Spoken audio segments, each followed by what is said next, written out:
Ça fait maintenant 2 ans que je fais du montage de façon professionnelle. Donc en gros, 2 ans où j'ai pas touché d'herbe. Et j'ai accumulé au cours des années plein d'outils différents, que ce soit pour aller plus vite et être plus productif, ou encore améliorer la qualité des vidéos que je réalise. Et aujourd'hui, je vous en partage 3 que j'utilise constamment et qui sont vraiment incroyables. Et tous les liens que je vais mentionner seront bien sûr en description. Alors le premier outil est vraiment pas des moindres, c'est Premiere Composer de Mr Horse. Alors ouais, faites pas attention, le nom du frérot pue la merde, mais c'est vraiment un grand classique et je vois encore vraiment trop de gens qui ne connaissent pas cet outil alors que c'est un putain d'indispensable. Enfin en tout cas moi je sais que je pourrais vraiment plus m'en passer. Donc c'est un plugin qui a une version gratuite et une version payante. Alors aujourd'hui j'ai parlé de la version gratuite parce que moi c'est celle que j'ai. J'ai jamais pris la version payante parce que vous allez le voir en fait la version gratuite elle est déjà ultra complète. On se retrouve donc sur Premiere Pro avec mon énorme gueule en 4K. Pour ceux qui veulent savoir c'est le rec du micro de mon dernier short de ma dernière vidéo. Allez la voir si vous l'avez pas vu. Donc du coup si je vais ici dans fenêtre et après dans extension je vais avoir juste ici Premiere Composer et donc du coup juste ici ça m'ouvre une petite fenêtre avec pas mal de choses. Ouais, ça doit être ça. Ouais. Vraiment le gros point fort de ce plugin ce sont ses transitions. Genre par exemple ici si je prends une transition et que je viens la glisser dans ma timeline et que je regarde.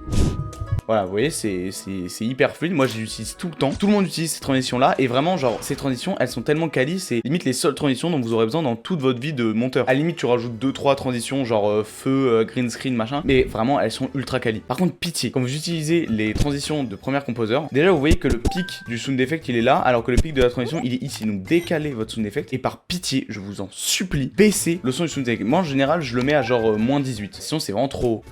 Voilà, là c'est beaucoup mieux. Vous pouvez même aller jusqu'à moins 20 sans problème, hein, en vrai de vrai. On a aussi, vous voyez juste ici un petit peu des petites apparitions de texte qui sont sympas. En parlant d'apparitions, vous avez en description mon pack de presets d'apparition qui est complètement gratuit. N'hésitez pas à aller voir. Et vous avez même une banque de sons avec vraiment plein de sons comme ça. En parlant de sons d'ailleurs, dans la description vous avez mon serveur Discord et dans le channel ressources, j'ai mis des sons de pop très connus, j'ai mis plusieurs ressources. Il y a même plein de gens qui ont mis d'autres sound effects, etc. Vraiment, n'hésitez pas à rejoindre le serveur Discord pour avoir plein de ressources, plein de conseils. C'est vraiment l'endroit parfait pour devenir un putain de monteur. Alors pourquoi tu vas toujours pas rejoindre? Dépêche-toi. Et juste ici dans User Library, alors je l'ai jamais fait mais il faut vraiment que je le fasse parce que ça fait gagner énormément de temps. Mais en fait tu peux importer tes propres sound effects. Donc en fait au lieu d'aller tout le temps chercher dans tes fichiers, tu peux les avoir directement ici. Donc ça peut faire gagner aussi énormément de temps. Donc pour le télécharger, vous cliquez sur le lien qui est en description et après vous suivez les étapes pour télécharger. Hein. C'est vraiment pas compliqué à part si t'as vraiment genre 5 de QI, mais normalement ça devrait le faire. Le deuxième outil dont je voulais vous parler, celui-là il est vraiment genre incroyable. Il a vraiment pour de vrai changé ma life quand j'ai découvert. Et je pense que vous aussi il va vous être très utile. Mais avant, n'hésite pas à t'abonner et à liker, ça fait toujours plaisir mon gars. On vise les 1000 abonnés.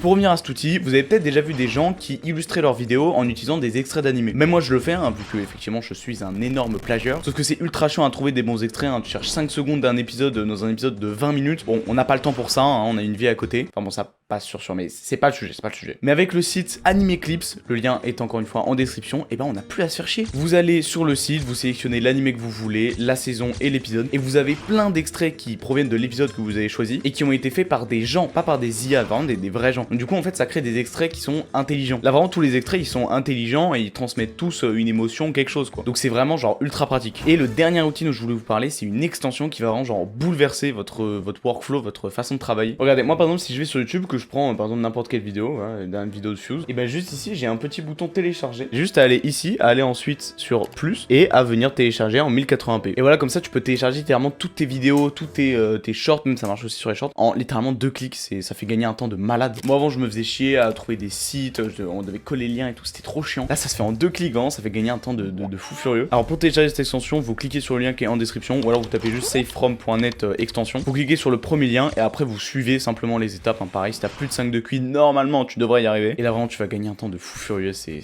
incroyable. Voilà, j'espère que je t'ai fait découvrir au moins un outil qui va t'être utile. Si c'est le cas, abonne-toi, like et lâche-moi les pieds.